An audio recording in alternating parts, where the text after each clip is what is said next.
네, 안녕하세요. 나도균입니다.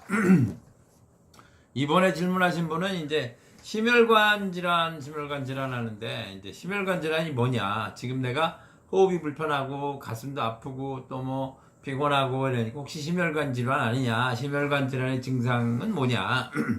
이런 질문하셨어요. 근데 이제 심혈관 질환이라는 뜻은 심장과 혈관에 있는 여러 가지 질환이라는 뜻이기 때문에 그 개별 여러 가지 병의 모임이니까 심혈관 질환의 증상이라고 딱히 집어서 말씀을 드릴 수는 없죠.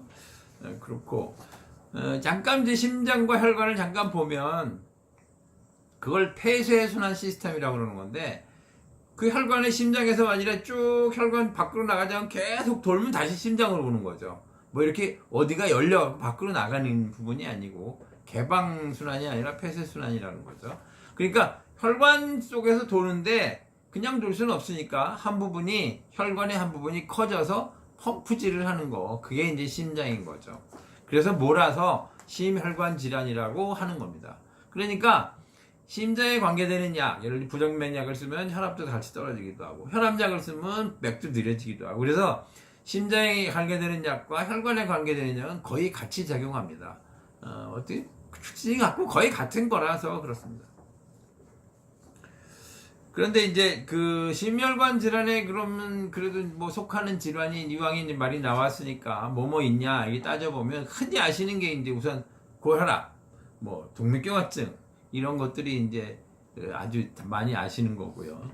그 다음에 이제 뭐 중풍이라고 말하는 이제 뇌에 생기는 뭐 뇌출혈이나 뇌경색 이런 것들이 이제 뇌혈관 질환이죠. 사실 따지고 보면 그런 혈관 질환의 한 종류고요. 그 다음에 이제 심장에 있는 혈관, 심장병. 그럼 심장병도 이제 혈관에 생기는 병이 있고, 뭐 판막이라든가 심장 근육이라든가 아니면 뭐 이제 박동이라든가 하는 문제 생기기도 하지만 심장 자체에 있는 심근에 혈액을 공급하는 혈관, 그게 이제 관동맥인데 그 심장에 있는 혈관에 생기는 병, 그것이 협심증이나 이제 심근경색 이런 것이 이제 심장에 있는 혈관에 생기는 병이죠. 물론 심장병 자체가 심혈관 질환에 속합니다. 그래서 뭐 거기에 이제 판막 질환이라든가 부정맥 이런 것도 다 이제 심혈관 질환의 종류에 속하는 거고요. 그 다음에 사실은 뭐 혈관이 없는 곳은 없기 때문에 그 혈관이 어느 부위에 있는 혈관이 문제가 생겼냐에 따라서 이제 증상은 굉장히 다양합니다. 뭐 장에 있는 혈관에 문제가 생겨서 뭐 장에 혈관이 막히거나 그럼 장이 그 혈관으로부터 공급을 받던 곳이 뭐 죽든가 그러면 굉장한 복통이 일어나고요. 그런 것도 있고, 그 다음에 이제 혈관이 늘어나요. 부분적으로 동맥이 늘어나면 이제 동맥류, 정맥이 늘어나면 정맥류 이렇게 말을 하는데, 동맥이 늘어나는 건 뭐 어떻게 보면은 괜찮기도 하지만 부위에 따라서 예를 들면 뭐 뇌 속에 있는 혈관이 꽈리처럼 부풀하고 터져. 그럼 뭐 심하면 죽는 거죠, 그것도. 그러니까 부위에 따라서 얼마큼 치명적이 되느냐, 얼마큼 심한 병이 되느냐 이렇게 되는 거고요. 팔다리에는 다리 쪽에 있는 혈관이 좀 늘어난 거야 뭐 그렇게 심한 병은 물론 아니죠. 정맥류 같은 건 굉장히 흔한 병인데 잘 보이기도 하고, 그러니까 그렇게 심하진 않죠. 그러니까 혈관의 질환은 이제 부위에 따라 아주 증상이 다양하다. 그래서 뭐 동맥경화증은 그 자체가 병을 일으키는 게 아니고, 고혈압도 그 자체가 뭐 무슨 증상이 있는 건 아니고, 고혈압이나 동맥경화증 때문에 2차적으로 병이 생기는 거죠. 그래서 뭐 그것 때문에 대동맥이 쭉 갈라지는 뭐 대동맥 박리 이런 게 생기기도 하고요.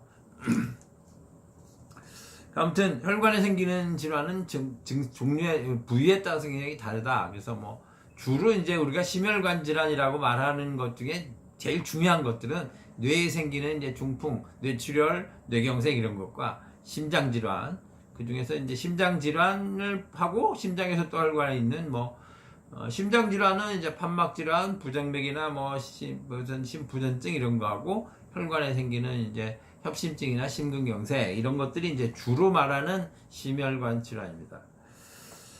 그래서 뭐 머리에 있는 게 문제가 생기면 마비가 오거나 이렇게 되겠죠. 더 마비의 범위가 넓어지면 뭐 사망하는 거고요. 근데 지금 이제 호흡이 불편하다 또는 뭐 가슴 통증이 있다, 피곤하다 이런 것들은 그것만 가지고 딱 호흡이 불편하다만 갖고 어떻게 진단할 수가 없죠. 범위가 더 뭐 그것의 양상을 자세히 본다든가 다른 전신적인 다른 증상은 뭐가 있나 이걸 자세히 체크해 봐야 되고요. 그 다음에 가슴 통증도 마찬가지입니다. 어떤 통증인지, 그래서 그것이 운동할 때 나타나는 심각한 통증이라면 그건 뭐 여러 가지 심장에 관계된 협심증이나 이런 것들이 관계됐을 수도 있고, 그렇지 않고 그냥 그런 검사에서 괜찮으면 그거는 이제 심기에 의한 증상일 수도 있고, 그러니까 일단 자세히 증상을 봐서 그 다음에 이제 검사의 방향을 잡고, 검사의 방향을 잡아서 그 다음에 이제 양방 치료를 할 건지 한방 치료를 할 건지 결과에 따라서 이렇게 정하는 거고요. 검사에 아무것도 안 나오면 이제 그거는 뭐 양방에서 어떻게 할 수가 없으니까 그거는 한방 치료를 하셔야 됩니다. 그거는 이제 심기의 문제일 가능성이 대단히 높고요. 이제 그렇게 되는 거죠.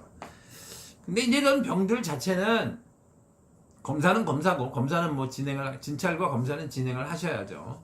근데 그 전에 그것도 뭐 금방 구멍가게 가는 게 아니니까 또 일정을 잡아서 가셔야 되는데, 그 전에 하셔야 될 일은, 이런 질병은 생활에도 생깁니다.